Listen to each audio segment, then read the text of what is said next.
नमस्कार दोस्तों, मैं रवि गुप्ता आप लोगों का स्वागत करता हूं। आज मैं एक ऐसी शख्स की कहानी सुनाने जा रहा हूं जिसने जन्म तो इंसान बनकर लिया, बट उन्होंने इंसान से ईश्वर बनने, भगवान बनने तक का सफ़र किया और आज वे भगवान के रूप में पूजे जाते हैं। तो उनका नाम है बिरसा मुंडा। आज मैं आप लोगों को बिरसा मुंडा की कहानी सुनाने जा रहा हूँ, उनके जीवनी के बारे में बताने जा रहा हूँ।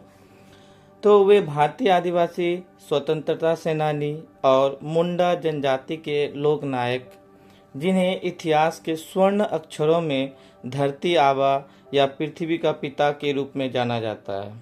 उनका जन्म 15 नवंबर 1875 में उली हातू, जो कि रांची डिस्ट्रिक्ट में थे। वर्तमान में यह झारखंड के खूंटी डिस्ट्रिक्ट में है। उनके पिता सुगना मुंडा और माता करमी मुंडा थी। वे बहुत ही साधारण किसान परिवार से थे। प्रारंभिक पढ़ाई उनका सालगा गांव में हुआ था। उसके बाद वे चाईबासा विद्यालय में पढ़ाई किए थे।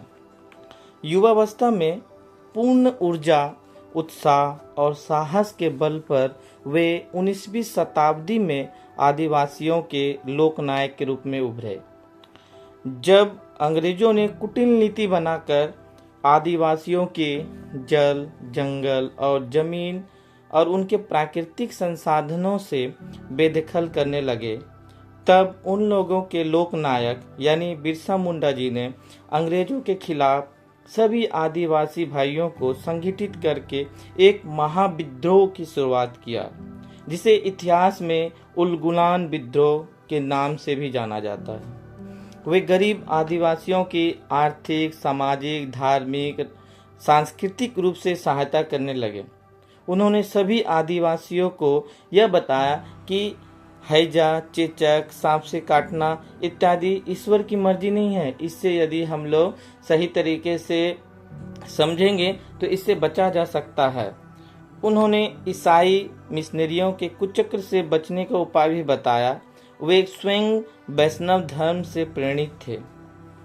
उनके विद्रोह से ईसाई मिशनरियों और अंग्रेज दोनों परेशान थे। वे ईसाई मिशनरियों और अंग्रेजों के सबसे बड़े बाधक के रूप में उभरे थे।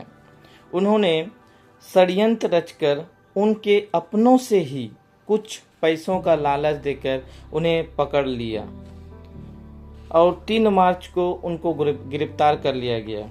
उनके साथ अन्य मुंडा वीरों को भी गिरफ्तार कर लिया गया था।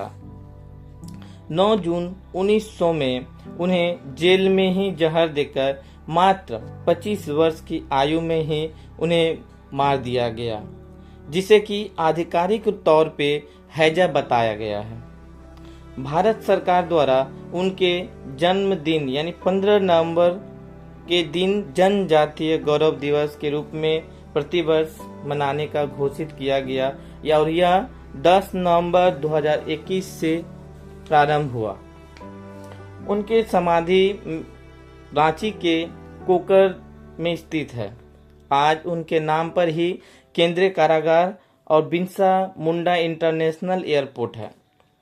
आज भी हम सभी भारतीयों के दिल में उनका नाम है। उनकी मृत्यु तो जरूर हो गई है, पर वह आज भी हमारे दिलों में जिंदा है और इतिहास के पन्नों में भारतीयों के दिलों में और आदिवासियों के बीच में आज भी वे जिंदा हैं। वे इंसान नहीं, आदिवासियों के भगवान थे, धरती आबा थे। और अभी एक उनके जीवन पर फिल्म भी बन चुकी है और आप लोग चाहें तो वो फिल्म देख सकते हैं।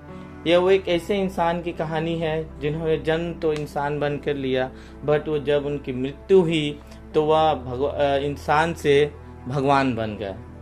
और यदि आप लोगों को यह कहानी अच्छी लगता है तो आप लोग ज़रूर लाइक और शेयर ज़रूर कीजिएगा। Thank you.